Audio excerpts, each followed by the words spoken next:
Olá, Deu, olá, deu tudo bem, certo? Leonardo? Seja bem-vindo. Muito Tudo obrigado. bem? Tudo Tudo jóia. jóia? Seja bem-vindo. O Leonardo vai ajudar a Obrigado. gente aqui a conduzir esse processo em que a gente vai falar sobre disbiose e ele vai ficar pegando aí algumas questões de vocês também fazendo as próprias questões e colocando para a gente as dúvidas de vocês e tudo mais. E eu me propus a falar sobre disbiose, porque é um tema super, hiper quente, como vocês sabem. Em todos os lugares a gente vê algo sobre disbiose, porque é um tema em voga, a quantidade de artigos publicados, aliás, diariamente. Eu faço parte de uma comunidade aí, em que eu assino e eu coloco o termo disbiose para receber todos os dias os artigos publicados com essa palavra. E, em média, nós temos entre 10, 15 artigos diários sendo publicados somente com a palavra disbiose.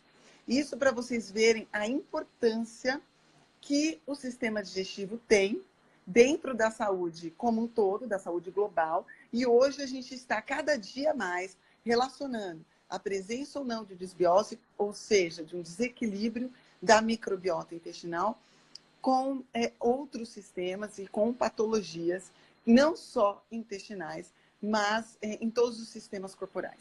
Então, não tem como, independente da especialidade que você faça, que você se mantenha alheio a todas essas novidades. E aí a gente vai falar um pouquinho sobre disbiose, as repercussões que a disbiose causa sobre o sistema digestivo, mas também sobre a nutrição do paciente. Obrigada, Leonardo, por estar aqui com a gente. Se você quer introduzir alguma coisa, o que você acha?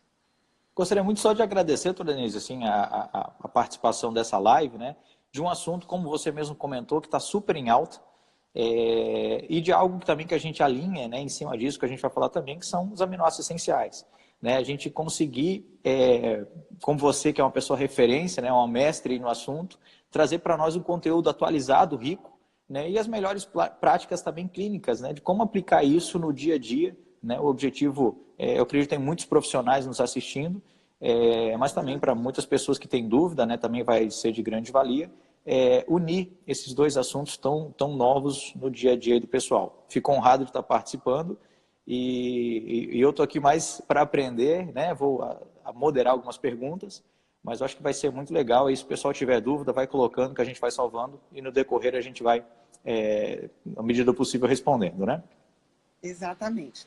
Então, em primeiro lugar, eu acho que muito importante a gente começar a conceituar exatamente o que é disbiose, o que causa disbiose e o que a disbiose causa no seu corpo, tá?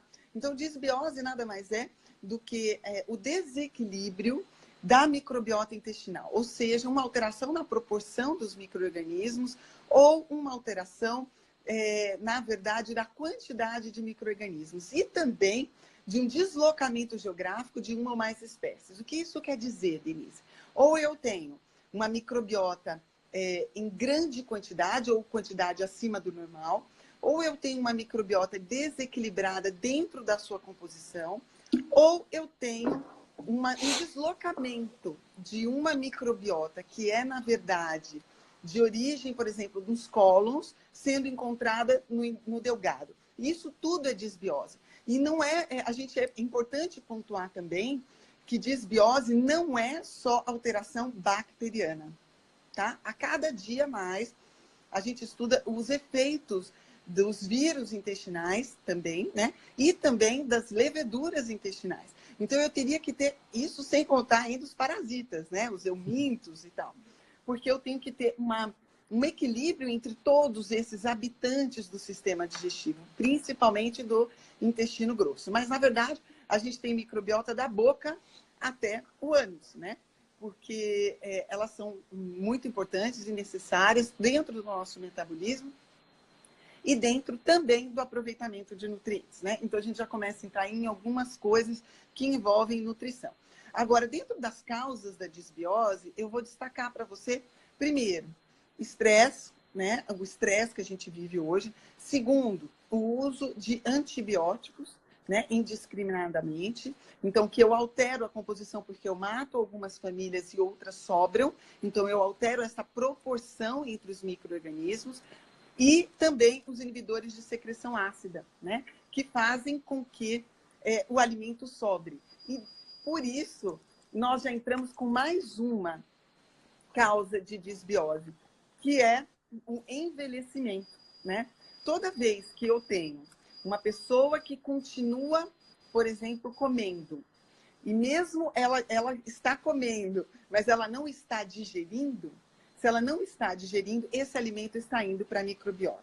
Então, este é um dos principais conceitos que eu quero deixar para vocês. O que causa essa sobra alimentar? Então, eu estou comendo, mas esse alimento não está chegando para mim e está chegando para a microbiota. A microbiota é muito esperta, usa esse alimento para se desenvolver e crescer e acaba consumindo os nutrientes também, né? Então, a microbiota em crescimento, ela também cresce pela falta de aproveitamento que a gente tem do nosso próprio alimento.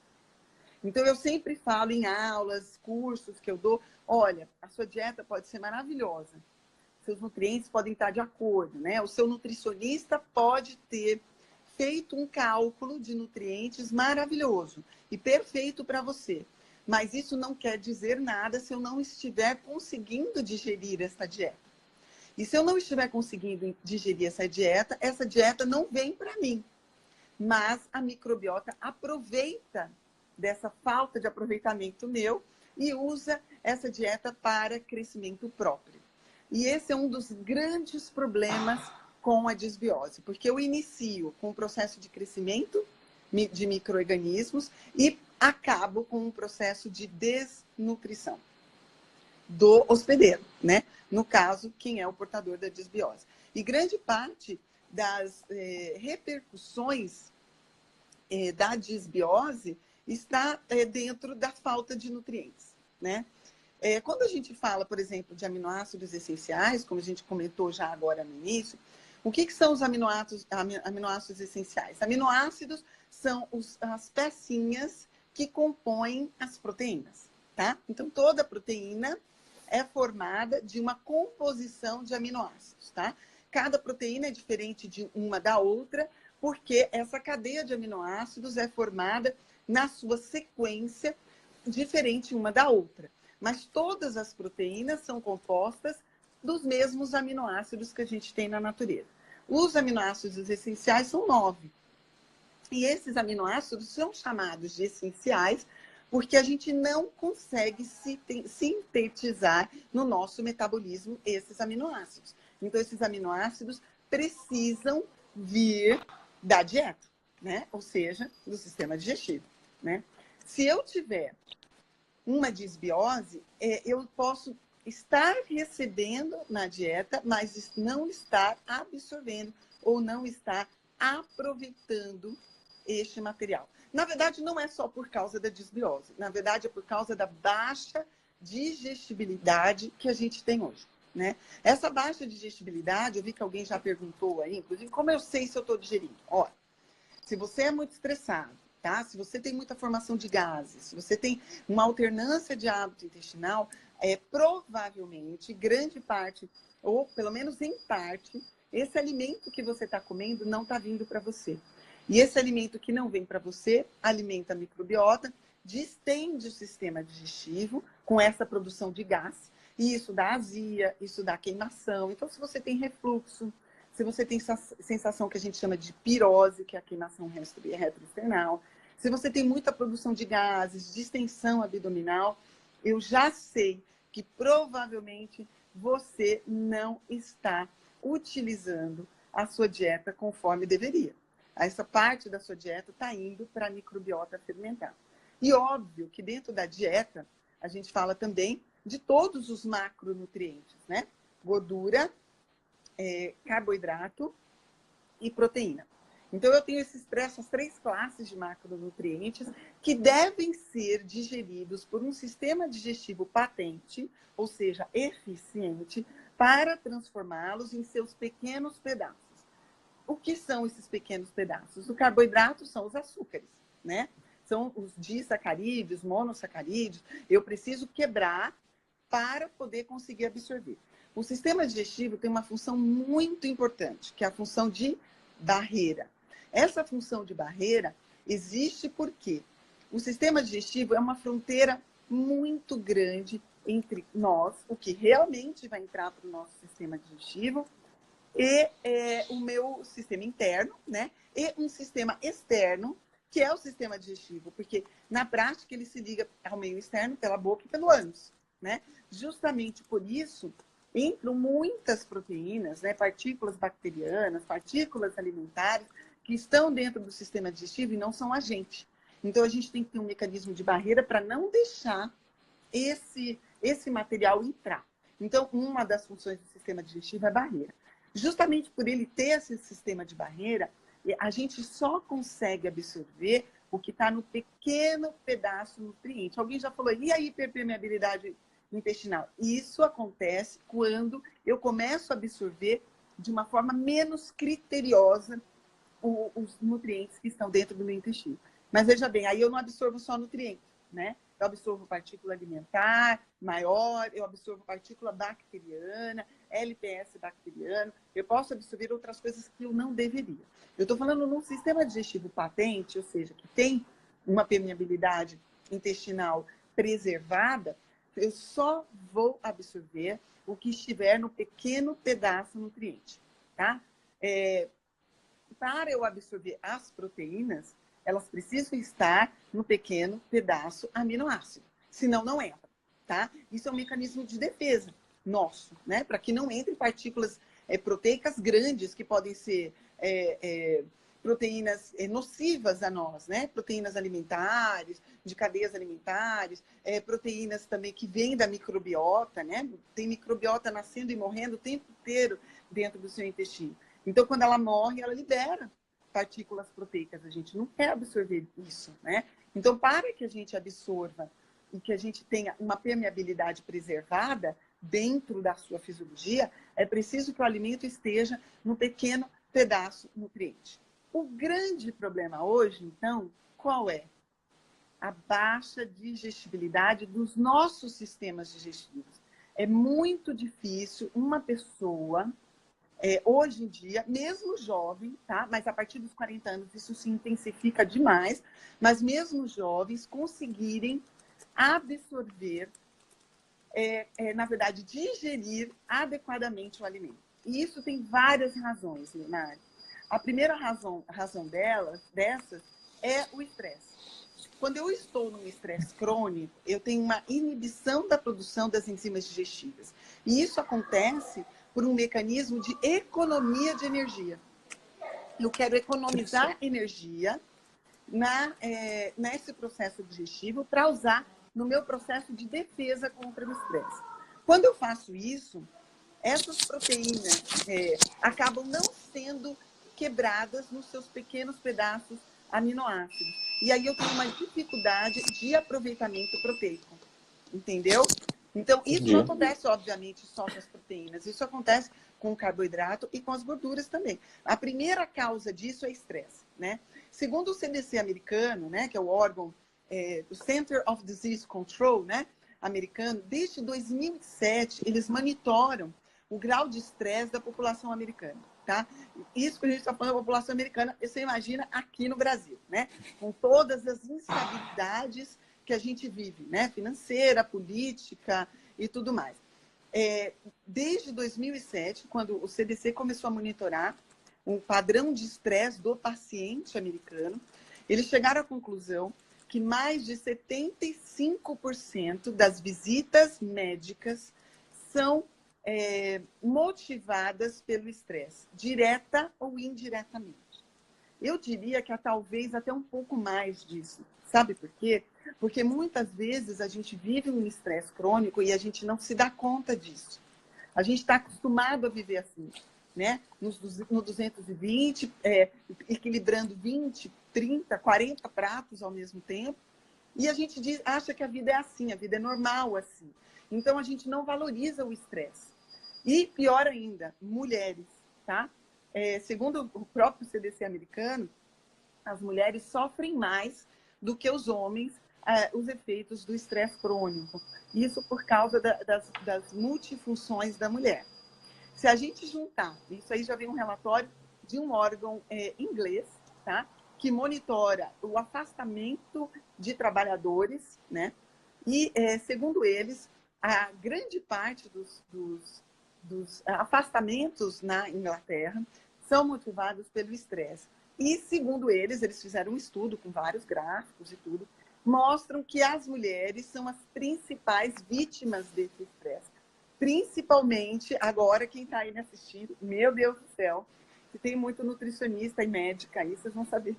Infelizmente, nós, mulheres profissionais de saúde, são consideradas pelo governo inglês a população mais sofredora de estresse, tá? Profissionais de saúde e mulheres juntas. Então, se você pegar um paciente que, além de tudo, é profissional de saúde e mulher, pode ter certeza que essa pessoa sofre demais do estresse. Então, a principal causa da baixa digestibilidade da dieta é o estresse, tá? Por vários mecanismos, que depois a gente, se precisar, a gente entra na fisiologia, porque isso é um pouco mais complexo, mas por hipertonia de um sistema nervoso que se chama sistema nervoso simpático, tá? Quem rege o sistema digestivo é o sistema parasimpático, tá? O sistema nervoso autônomo parasimpático através de um nervo que se chama nervo vago. O parasimpático, ele é o sistema nervoso da calma, do relaxamento, é ele que comanda o processo digestivo. Então, se a gente não tem calma, a gente não tem relaxamento, a gente não tem mindful eating, a gente não tem hora para comer, a gente não mastiga direito, a gente tem inibição da produção das enzimas digestivas. Então, a gente pode ter uma boa dieta, mas a gente não consegue transformar esta dieta nos pequenos pedaços nutrientes para serem absorvidos. A segunda maior causa na verdade, envelhecimento, né? Diminuição do processo digestivo, envelhecimento. Então, qualquer pessoa acima dos 40 anos já tem um grau de hipocloridria, por exemplo, de diminuição da produção do ácido gástrico, por envelhecimento do mecanismo de produção, tá? E isso é próprio do envelhecimento, como nós, mulheres, temos uma diminuição da produção de hormônios pelos nossos ovários, né?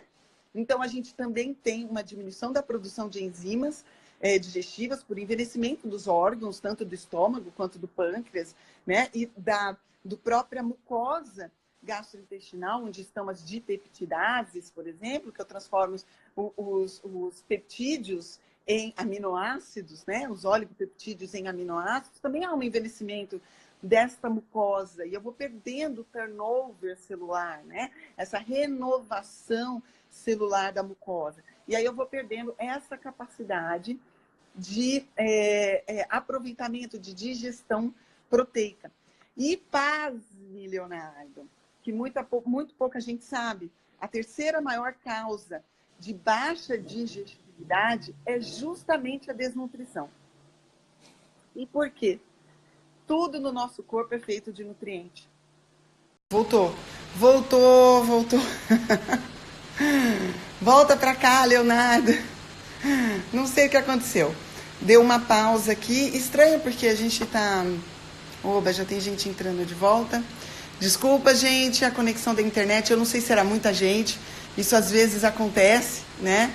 Muita gente entrando e acaba causando a queda de sinal.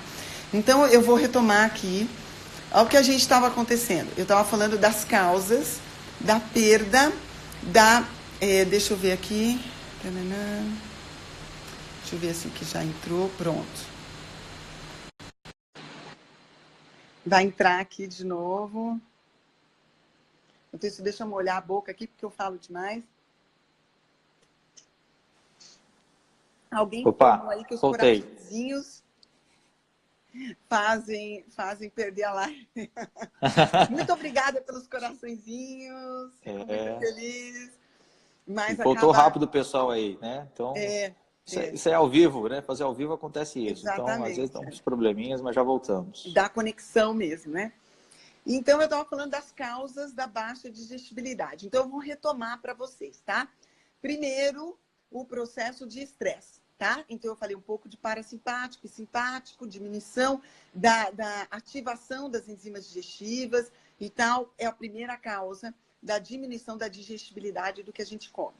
A segunda causa é o processo de envelhecimento, que é causado justamente por diminuição e envelhecimento das mucosas, envelhecimento do estômago, envelhecimento do pâncreas, há uma diminuição da produção de enzimas digestivas e efetividade do nosso processo digestivo.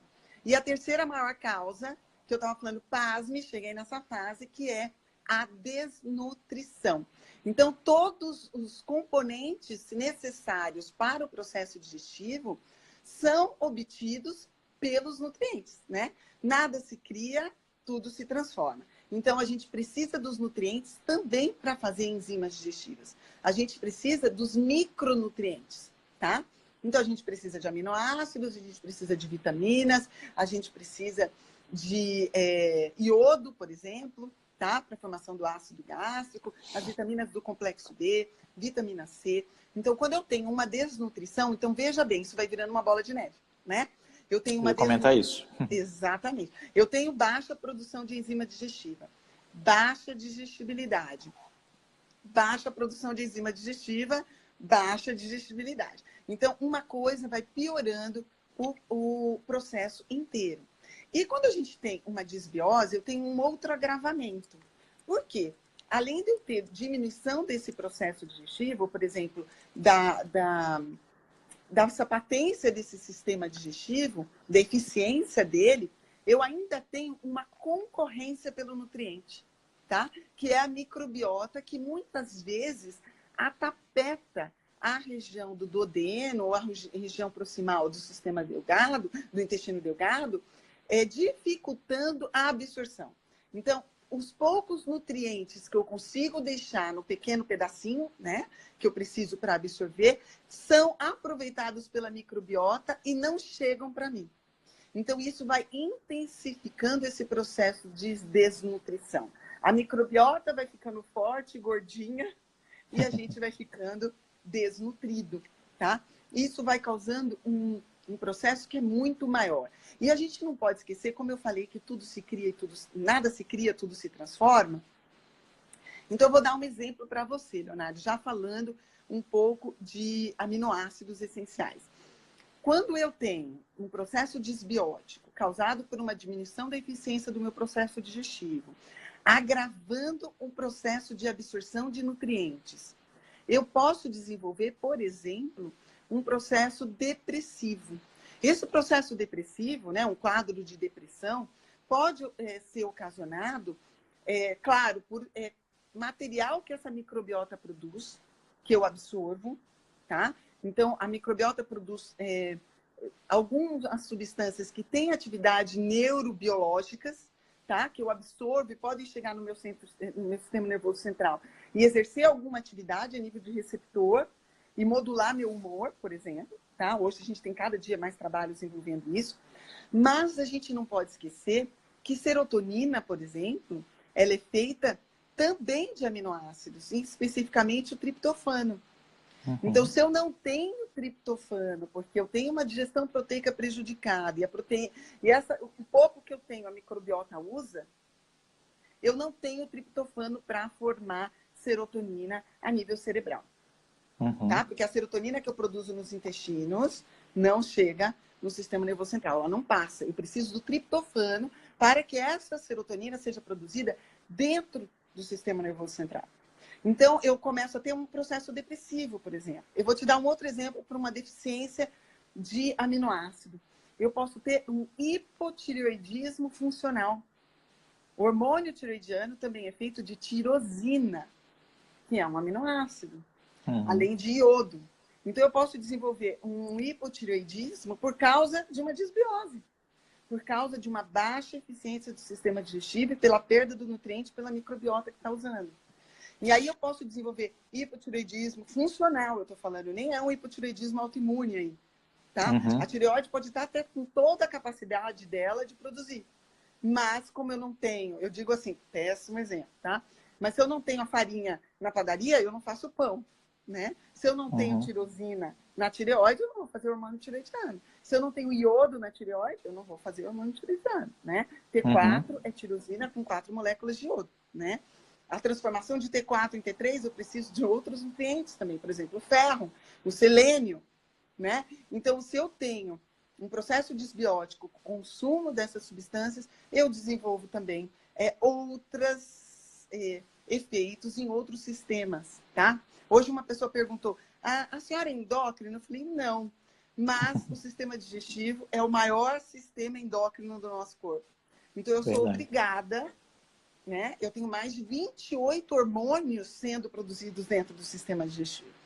Então, eu, como especialista do sistema digestivo, eu sou obrigada a entender um pouco sobre hormônios, né? Porque muitos desses hormônios, muitos desses peptídeos que eu produzo no sistema digestivo vão ter efeito em outros órgãos. Olha só que você viu que eu usei o termo peptídeo? Vocês Uhum. sabem o que é peptídeo? É uma cadeia de aminoácidos. Vocês sabiam que enzimas digestivas são peptídeos? Todas as enzimas são compostos peptídicos.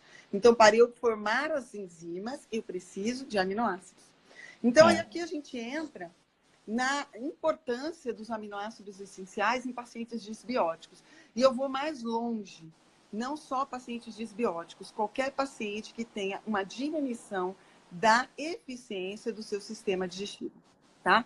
Também os disbióticos, porque os disbióticos invariavelmente também têm uma diminuição da eficiência do sistema digestivo.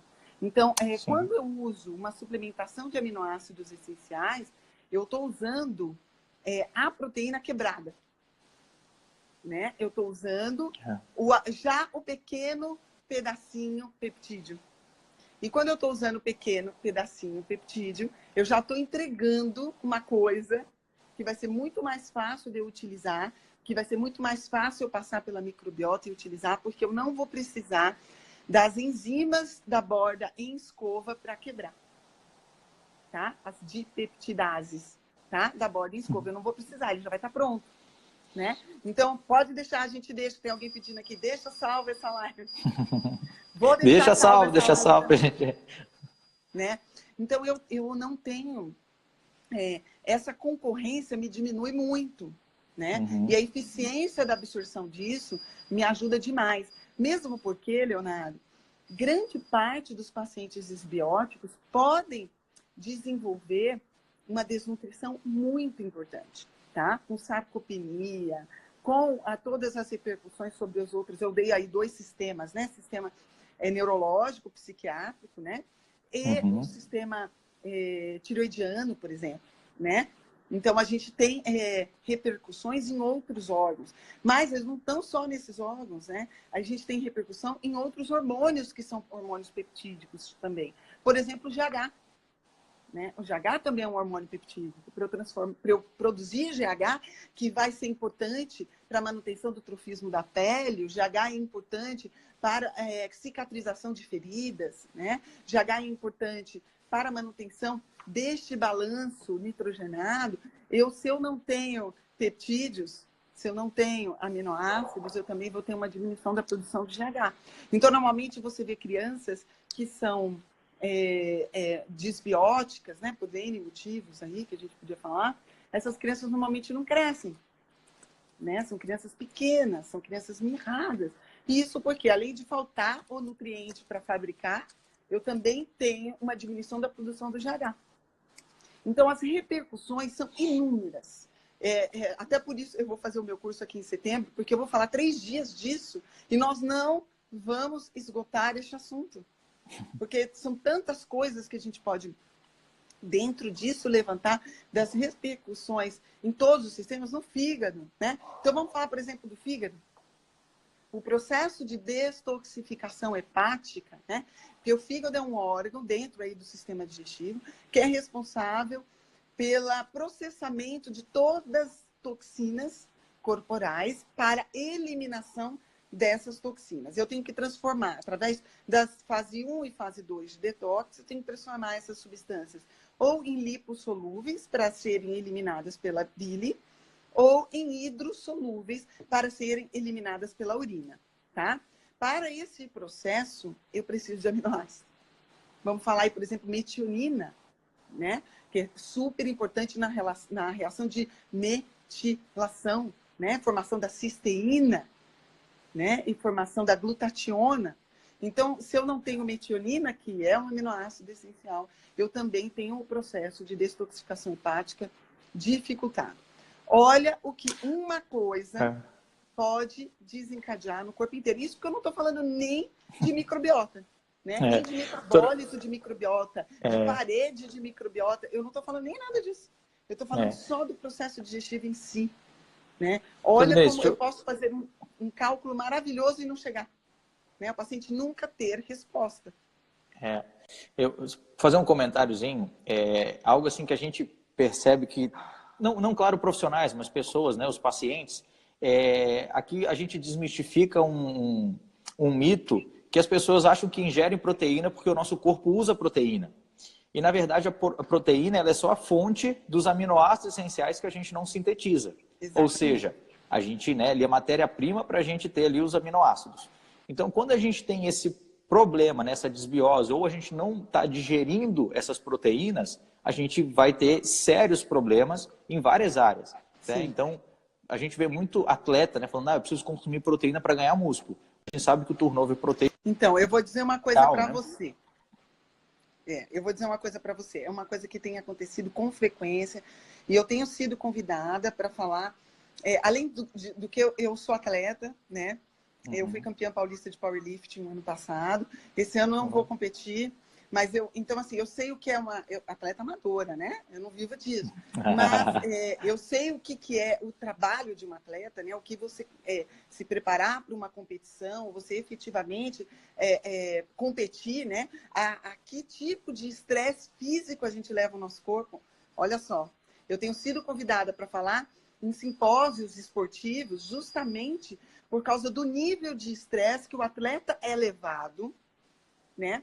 No seu treinamento, na sua competição.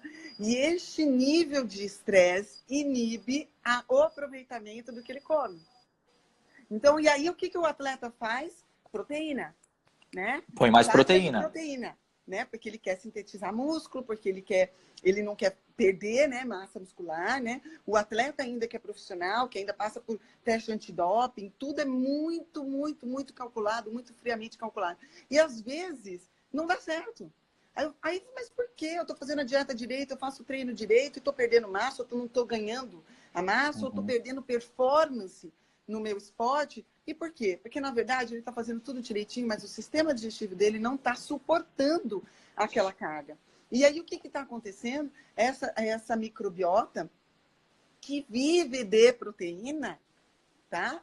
Que existe uma microbiota que vive de proteína, né? Proteobactérias, porque eu estou falando só de bactérias, nem estou falando de vírus e do resto. Essa microbiota começa a usar isso para se alimentar e produzir putrescina, produzir cadaverina, fazer um aumento da amônia intestinal, né, por uso desses compostos nitrogenados.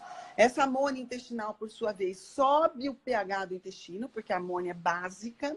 Subindo o pH do intestino, eu abro porta para as leveduras crescerem. Então, isso vai virando uma bola de neve. Sim. Tá? Falei no Arnold sobre isso, né? Sobre a candidíase do atleta. Né? De repetição, né? Que às vezes tem muita, mulher, né? Muito, mas a gente parece que é uma coisa de mulher, Leonardo, mas não é. Tem muito atleta, homem, masculino, com cândida nos intestinos, tá? E que não consegue... na verdade, como ele não exterioriza, porque a mulher tem a questão da candidíase vaginal, que incomoda muito a mulher e tal, então o homem não exterioriza como a mulher. Então ele não sabe, e você sabe que a cândida também compromete a performance esportiva, tá? Por causa da produção de uma substância que se chama acetaldeído, tá? Que é extremamente tóxico e eu preciso passar isso para o fígado detoxificar. E aí eu chego no fígado, esse cara não tem metionina, porque ele não consegue absorver proteína, né? Ele não tem esse aminoácido para a reação de metilação. eu não tenho os outros nutrientes importantes, né, neste processo, eu tenho bastante cândida, eu tenho imunidade diminuindo, e esse paciente começa a ter baixa produção energética, eu tenho uma intoxicação mitocondrial mesmo, uma baixa eficiência mitocondrial, e ele começa a perder performance. Então, é muito grande, tá? É muito grande. Assim, realmente, as repercussões corporais são inúmeras, inúmeras. E eu vou dizer uma coisa para você, Leonardo. A gente vai estudar, eu estudo muito, eu estudo todo dia, e a gente não vai conseguir identificar tudo ainda que se faz. Eu acho que não vai ser nessa geração, entendeu? A gente já avançou bastante, já. Já avançou bastante, graças a Deus, né? Os estudos não faltam, né? A gente vê essa questão do avanço, Dorenice, pela questão do feedback clínico que a gente ouve. A gente via muito paciente chegando no consultório, iniciando um novo protocolo e o resultado não aparecia. Como você falou, né? Eu tenho uma boa alimentação, estou seguindo a dieta, mas eu estou catabolizando, eu estou perdendo massa, eu continuo com dificuldade. E cada vez mais se começou brincar aqui, começar pelo início, né? Vamos mudar alguns processos para a gente começar a ter resultado. E eu acho que começou-se a haver muito estudo em tratar e reverter esse quadro, né? Doutora, você comentou da questão do atleta, né? A gente falou um pouquinho do atleta, falou um pouquinho do envelhecimento, do idoso. E eu vi algumas perguntas aqui de algumas pessoas, né? Como é que a gente poderia... Eu vi uma live recente sua falando sobre probióticos e tal, mas como é que a gente poderia aliar na dieta dessas pessoas que estão com desbiose, estão caminhando para isso, os aminoácidos? Seria uma estratégia inteligente no protocolo dele? Sim, tem algumas coisas, né? Primeira coisa, normalmente, após fazer um exame, que eu gosto muito do exame coprológico funcional, porque dentro do exame coprológico funcional a gente vê pH, a gente vê a produção de ácidos orgânicos, do amoníaco, que eu comentei agora, né? Da proteína que ele não aproveita e a microbiota transforma em amoníaco, né? Que sobe o pH intestinal. Então, eu peço um exame coprológico funcional e ali eu vejo que tipo de enzima digestiva esse paciente precisaria. Então, passa pelo tratamento disso, a suplementação de enzimas digestivas, em primeiro lugar. Em segundo lugar, eu falo assim, que se eu tiver que eleger mais do que o probiótico, a enzima digestiva, tá? Antes do probiótico, a enzima digestiva. E eu tenho que suplementar nutriente pronto.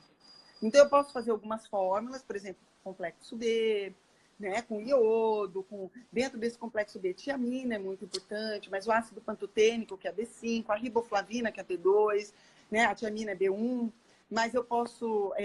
a B3, né, que é a niacina, né, ou a nicotinamida, eu vou precisar fazer uma suplementação, e nesses casos eu vou fazer uma suplementação com nutriente já pronto, né, para diminuir a perda disso, e dentro disso eu entro com os aminoácidos essenciais, tá? Para recuperação do poder de detoxificação dele, para tentar recuperar a massa muscular perdida, né, o trofismo muscular, mas como eu disse para você, aminoácido essencial não é só massa muscular.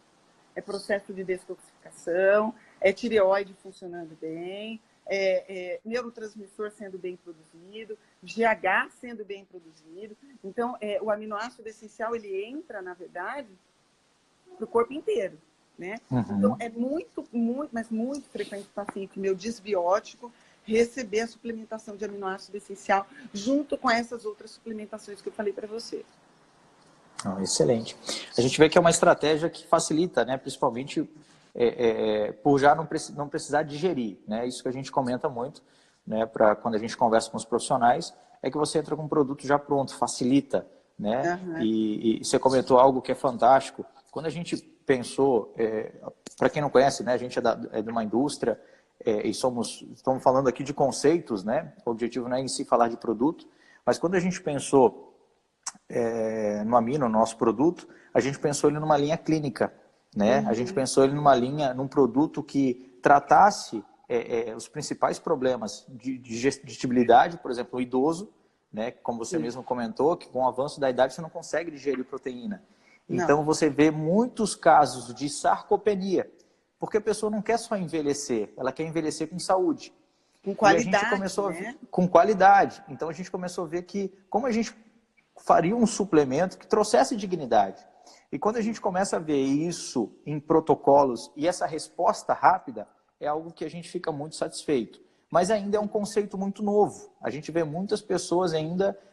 você dá proteína, né, um suplemento proteico, e aí a pessoa tem dificuldade de digerir, e aí se vai pequenas doses durante o dia para tentar facilitar o processo, né? Mas há essa alternativa que a gente sabe que demorou um pouquinho para chegar por uma questão de palatabilidade, né, doutora Denise? Acho que a gente pode falar um pouquinho disso também, Sim, porque quem já sim. tomou aminoácido sabe do gosto que ele tem, né?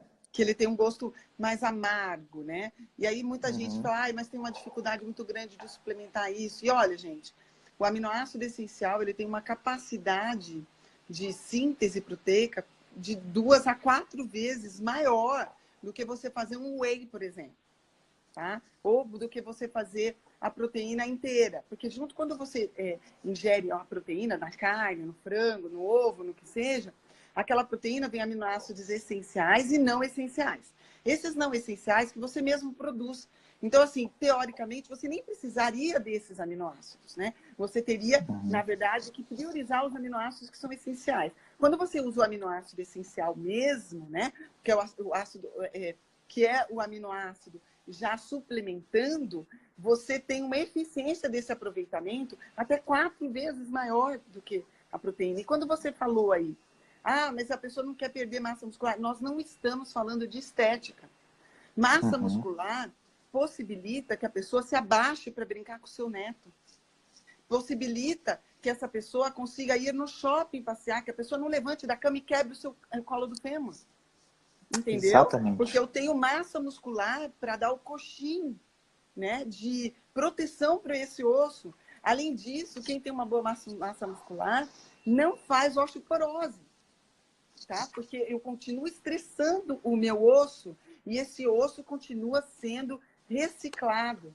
Né? Então, eu diminuo muito a chance de osteoporose. Então, massa muscular, gente, não é estética. Nós não estamos falando de estética. Embora seja bom também, né? Porque massa muscular diminui flacidez, né? Não estamos falando só isso, né? Nós estamos falando de dignidade, né? Não é só Exatamente. estética. Estética, na verdade, está lá na frente, né? Isso não é o maior benefício da massa muscular. Então, quando a gente faz uma suplementação para o idoso, a gente está pensando em massa muscular também, além da formação das enzimas, que são peptídeos, né? Enzimas são peptídeos e peptídeos são formados de aminoácidos. Eu estou falando de cabelo, né? Eu estou falando de pele, né? Colágeno, né? Ruga. Nós estamos falando de tudo, né? De tireoide, né? De tudo, de unha. Por exemplo, você falou de cabelo, né? Por exemplo, uma pessoa que faz pós-bariátrica, né? A gente ouve muito esse feedback. Após cirurgia, perde cabelo, a pele fica, né, enruga, a unha fica, as unhas ficam fracas, e a gente vai ver que, na verdade, ele não está digerindo proteína. Não. Então, a gente vê muito paciente pós-bariátrico, doença de Crohn e outras doenças onde você vê que a causa é isso. Você até ingere proteína, e eu acho que isso é um grande engano que as pessoas têm hoje, né? Eles acham que tem que ingerir muita proteína, e quando a gente vai fazer o cálculo, né, você atinge, e eu acredito que o grande problema não é atingir a quantidade, sim digerir. Por isso que a gente brinca aqui na indústria, doutora Denise, que a gente não é o que a gente ingere, a gente é o que absorve. Então, às vezes, a gente está ingerindo uma dieta boa, né? A gente tem visto isso, mas a pessoa acaba não digerindo e absorvendo o que precisa, né? Exatamente. Exatamente. E aí, eu tenho comprometimento, como eu não tenho o aminoácido, aí eu tenho comprometimento da enzima e isso vai virar uma bola de neve. Aí eu não consigo digerir os outros macronutrientes também, né? Eu não consigo digerir carboidrato, eu não consigo digerir gordura, eu não consigo... Aí isso vai virando uma bola de neve. E vira uma bola de neve, e aí você vê a questão você tem essa bola de neve, você não digere, e aí depois a pessoa relata, eu estou cansado, eu estou sem energia, eu acordo cansado. Sim. E aí você vê que isso vira uma bola de neve, né? Uma bola de neve. Você tem que ir na raiz. Não tem hormônio tiroidiano, não tem... Pronto, né? Exatamente. E eu vou falar uma coisa para vocês, a gente tem até que quebrar uma coisa, Leonardo, porque as pessoas acham que isso só acontece com o idoso, ou eu só preciso de aminoácido no idoso ou no esportista, ou no atleta. Mas isso é de uma, na verdade, ingenuidade nossa. sabe? Porque nós médicos temos um negócio, não, você está comendo, sua dieta tá boa, não precisa suplementar nada. Meu querido, como você sabe se essa pessoa está aproveitando o que ela está comendo, né? Mas aí passa por um monte de coisas, se essa pessoa está mastigando, né? Se essa pessoa está tomando líquido durante a refeição, se essa pessoa está estressada, se essa pessoa tem sensibilidades alimentares que a gente nem falou, por exemplo, né? Às vezes a pessoa vai lá porque precisa de uma quantidade boa de proteína e come 6 ovos na manhã. E aí essa pessoa come tanto ovo que começa a fazer uma sensibilidade à albumina do ovo. E fica alérgica, e aí, o né? que vai acontecer? Não vem essa proteína. E, além de tudo, ele começa a ter várias reações. Você sabia que uma das reações, por exemplo, da sensibilidade à albumina é o cansaço?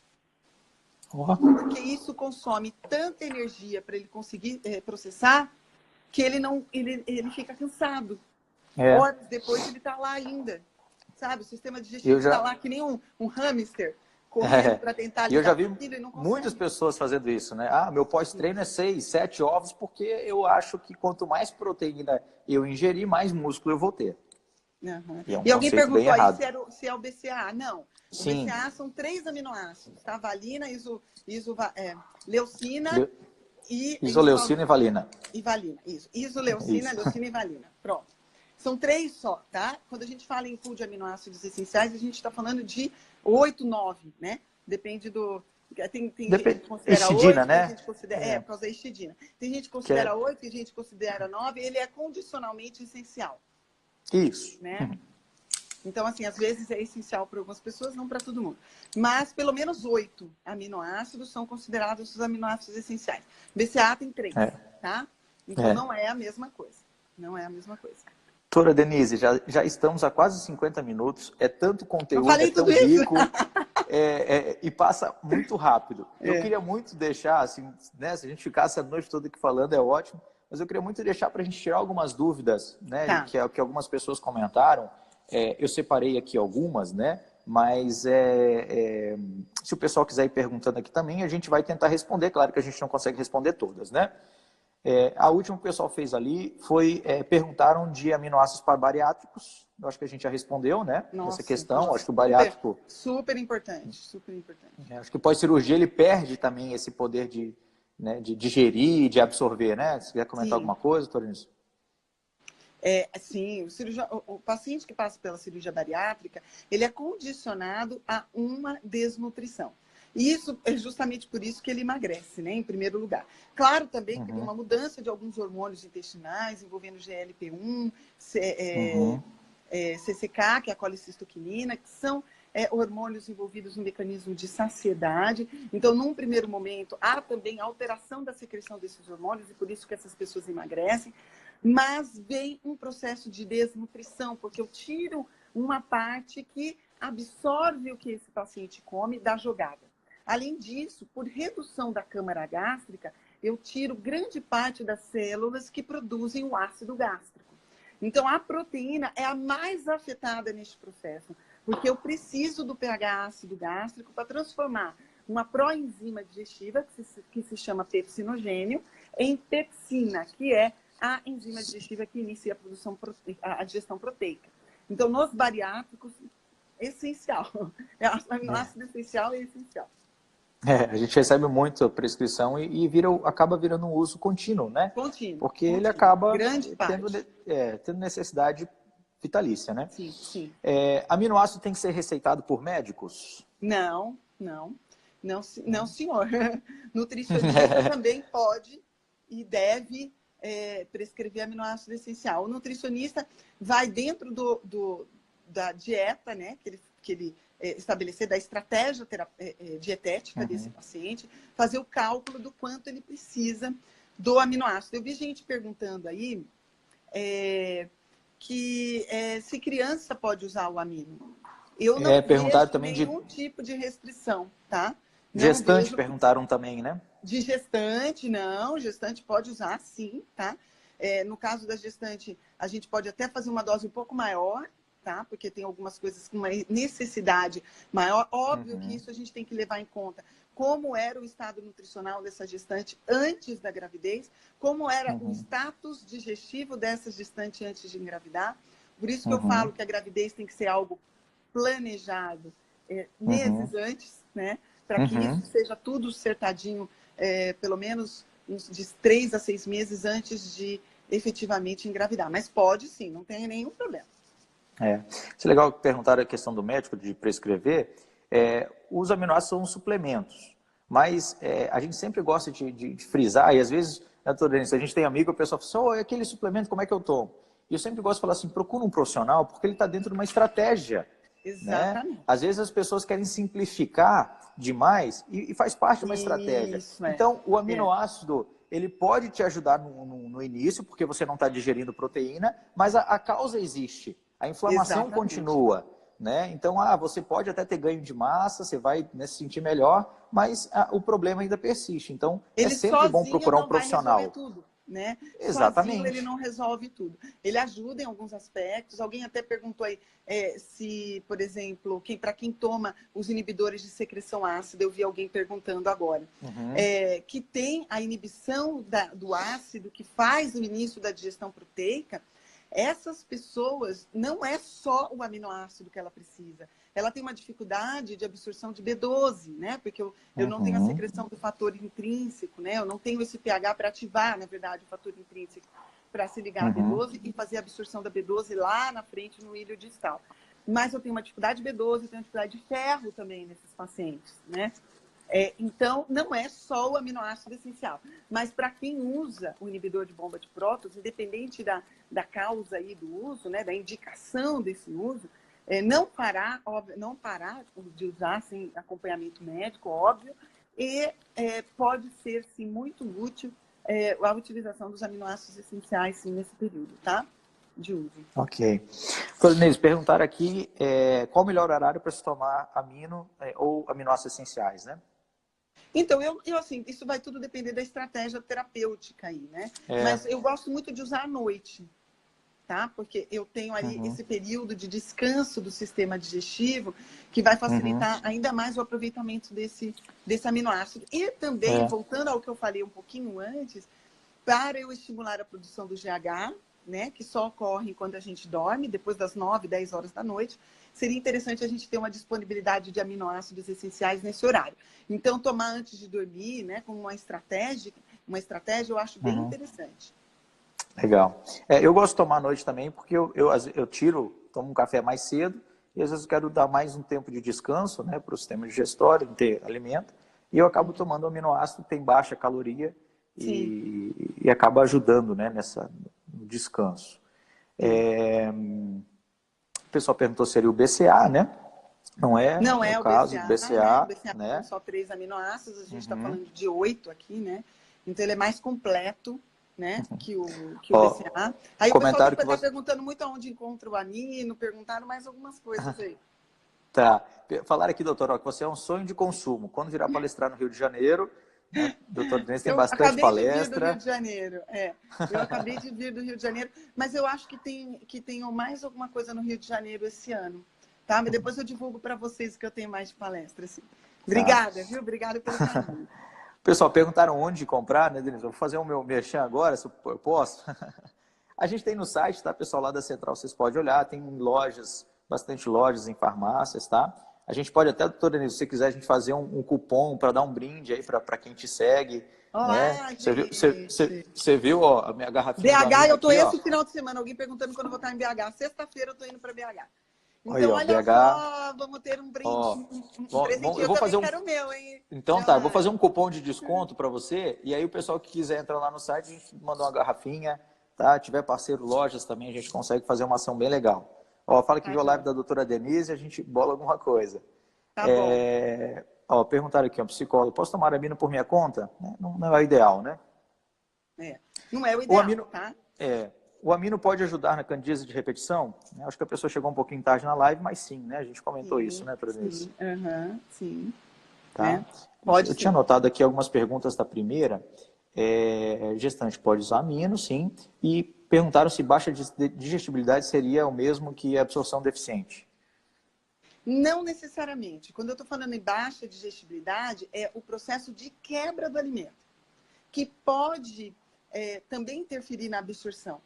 né? Então, eu tenho isso por quê? Porque para absorver eu preciso estar num pedaço pequenininho nutriente, né? Então, se eu não quebro, eu não absorvo direito. Agora, aí tem um outro agravante, porque se eu não quebro, a microbiota usa, né? Que também compromete a minha absorção. Então, uma coisa acaba levando a outra e se somando, né? E agravando esse processo todo. Criança pode, sim. A Ana Selma perguntou aí se criança pode, principalmente as crianças desbióticas e desnutridas. Eu não vou dizer para você que não só pode, como deve, tá? Bom, uma pergunta bem legal aqui, tá? Do Arthur. Sou vegano e faço uso de amino. Tem me ajudado bastante na ganho de massa magra. É legal destacar que os aminoácidos são de origem vegana, né? Então, você tem um Olha que legal, suplemento né? para ganho Verdade. de massa e dentro, né, do propósito do público vegano, né? Ou seja, um produto aí com bastante aceitação. Tá? Ou seja, é vegano ainda, né? Então, ainda Vegano. também tem uma questão filosófica também, né? Não Sim, estamos sim. maltratando ninguém, né? Ninguém, Nenhum exatamente. bichinho, E, né? é, e, Para e, que você e, e, tenha algo, acesso a ele. e algo que você comentou é a questão da proporção, né? O sachê de aminoácido, ele é uma quantidade menor, bem menor que proteína, um quarto, um quinto da proteína, e com o mesmo efeito. Porque a gente Uhum. trabalha na proporção ideal que o nosso corpo precisa desses aminoácidos. Então, em vez de eu ter uma alta dose de proteína, eu posso ter uma dose mais concentrada e equilibrada de aminoácidos que vão fazer esse efeito, né, doutora Denise? Uhum. Isso, exatamente. Então, a eficiência é muito maior, né? É muito Muito maior. maior do que você fazer, por exemplo, um whey hidrolisado. Não, não é a mesma coisa, né? E vai E é lembrar que mais o hidrolisado, sustentável ele tem, também, né? e ele tem uma parte só de hidrólise, né? Porque se ele hidrolisar inteiro, o Uhum. gosto fica ruim, né? Tem muito esse Também, problema. né? É, Então, exatamente. eu até perguntei, a doutora tomou lá o aminoácido, gostou? Se quiser falar o Eu nome. tava vindo pra cá e eu tomei mais um, viu? Muito gostoso, que acho que é É, tangerina, né? Eu achei uma tangerina, aham. delícia. Super, melhorou muito o sabor nos últimos tempos, né? Sim, Antigamente era sim. intragável, gente. Só A tomava gente via isso. mesmo quem precisava como remédio, não é? A gente via muito isso, retorno. A gente está, às vezes, num congresso, a gente mostra e falou assim, isso é muito legal, mas quando eu receito para o meu paciente, ele não adere. Né? Eu falei assim, olha, a gente trabalhou muito nisso, a gente vinha sempre nesse conceito do nosso propósito de ter um suplemento, né, que não trouxesse inflamação, fosse limpo. Então, a gente trabalhou em cima disso. E aí, eu acho que a gente conseguiu realmente mascarar esse sabor, né, amargo Sim. dos aminoácidos, né? E mesmo porque, se você quiser, gente, pode colocar com uma frutinha. Eu gosto muito de usar, por exemplo, com uma água de coco. Sim. Teve uma Né? nutricionista que, inclusive, postou. A gente estava num congresso em Aracaju e lá tinha muito, né? Água de coco no café, ele Sim, serve. Aí eu fui experimentar, assim, ó, já tinha visto alguém falar, fui experimentar, fica muito bom. Eu gosto de fica uma fazer, às delícia. vezes Eu eu faço ponho. com água de coco. A É. gente só aconselha não misturar com um alimento que tem um aminograma, né? Onde você vai Sim, competir, né? Com o competir, né? Pelos níveis de isso, absorção. exatamente. Mas Tá. espremer um limão, né? Algo que você possa ter uma diferença, ele fica bem gostoso, tá? E E em olha, breve, então não novos. esquece de pôr esse cupom aí da coqueteleira. Não, vou colocar. Você quer comentar aí? Ó, alguém comentou aqui, ó, centralnutrition.com.br, tá? E o cupom vai ser doutora Denise de Carvalho, tá? Tudo junto. Eu Tudo vou junto. Se você colocar quiser aqui, escrever aí, então. doutora Denise, escreve e deixa Escrevo. fixado. Tá? Deixa fixado aí pra gente ver lá. E outra estratégia também, doutora Denise, assim, tem bastante É. pergunta, mas acho que eu poderia comentar. Eu vi a sua série, né, SOS Metabolismo, e é Uhum. algo que tem, né, as pessoas têm buscado muito, perguntas, estratégias para emagrecimento, onde a gente vê os aminoácidos essenciais também como estratégia de emagrecimento, né? Você entra com alimento de baixo valor calórico, né, porque os aminoácidos não tem, né, já está pronto para ser absorvido. Você evita catabolismo, né, da pessoa, faz ela ganhar massa sem dar uma ingesta calórica. Então, que também Uhum. é uma ótima estratégia, né? Sim. Excelente. Excelente. Eu não vejo, atualmente eu não vejo desvantagem. A grande desvantagem antes era o sabor. é. ah, Doutora Inês, só mais uma aqui para a gente finalizar, então pode ser? A Jalisa Pode, perguntou aqui, então posso substituir o whey pelo aminoácido essencial? mas sem dúvida. Sem dúvida. E com louvor, tá? Porque tudo que tem no whey tem no aminoácido essencial e você tem uma proporção muito mais fisiológica. E outra coisa, a gente tem muito paciente que tem sintomas digestivos ao usar o whey. Né? Não consegue, se sente mal, aí vai para as proteínas veganas, mas o grande problema da proteína vegana é a composição de aminoácidos, né? Então, como você com amino já colocou na proporção ideal, eu já não tenho esse problema mais, né? Sim. Eu já não tenho esse problema que na proteína vegana eu tenho. E você vê, na hora que você olha o custo-benefício, né? Do valor mesmo, né? Vale mais a pena. Sim, sim. Isso é muito legal, tá? Doutora Denise, muito obrigado pela sua atenção, pelo carinho. Eu acho que foi uma live bem proveitosa. É pouco tempo para muito conteúdo, né? Nossa Você mesmo senhora. comentou que o seu curso, né? A gente espera estar lá junto com vocês. Você tem ali 4 dias, acho que vão ser, né? 3 ou 4 dias? 3 dias. 3 dias. 6, e mesmo 7, assim 8 de setembro. E mesmo assim é pouco, né? Ainda vai então, ser para pouco. abordar A gente vai tanto ter que assunto. fazer outras edições. Mas acho que foi uma live bem legal, despertou bastante curiosidade, né, dos profissionais aí que estão nos vendo e querem aprofundar sobre o assunto. Né, você vai deixar a live gravada, né, doutora Denise? O pessoal que chegou agora a ver. Né? Vou deixar. E a gente também, gente da Central Nutrition, a gente fica à disposição, se vocês quiserem aprofundar, quiserem ver os artigos que a gente tem também, que estão surgindo bastante, né? Ou seja, bastante estudos nessa linha de aminoácidos essenciais, eu acredito que vai ser bem rico. E agradecer também as pessoas que marcaram a gente, que já fazem uso, né, do produto. Isso é muito legal, a gente fica muito satisfeito de ver esse feedback positivo dos profissionais, né? Sim. É o que a gente tem buscado muito, essa estratégia de levar esse conteúdo, esses estudos novos para os profissionais. Tá joia. Tá bom. Muito obrigada. Tá bom? Muito obrigada a todos. Obrigada, Leonardo. Obrigadão, tá? Viu? Foi fantástico. Um abraço, obrigada. gente. Valeu, Boa tchau, noite. tchau. Tchau. Boa noite.